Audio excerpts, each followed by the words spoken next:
Mas, Rene.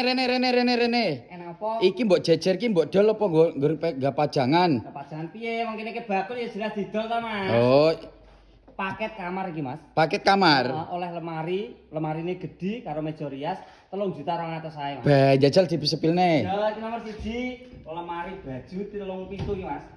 Nah, kalau iki gaya wis seri ta. Bah, ya street wis finishing yo an yo Mas yo. Finishingan, enek sap, enek gantungan. Heeh. Nah, sing tengah ku gawe lipatan baju.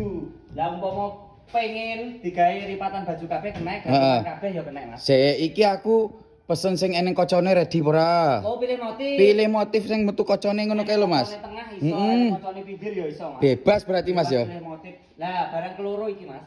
Meja rias, meja macak iki gawe bojomu jan porem tenan. Jan kinyis kaya ngene ya. Iya no. Iki pilih yang motif ya oleh, Mas. Milih motif iso ya an. Ndur ngono kae iso, pilih sing kotak ngono kae ya iso, pilih sing enek nggon lemari hijabe cilik ngono kae ya iso. Ya penak kayak mesti gratis ongkir ngene iki Mas ya. Jelas. Jawa Timur, Jawa Tengah gratis ongkir, bayare cot, Mas. Bayare cot, balenono pisan kas, iki regane piro? 3.200.000 tak kirim teko omahmu, Mas. Pomo arep pesen Bawa bio profil no. karek nudul mesti ya. Monggo bolo 3.200.000 lemari 1, meja ria 1.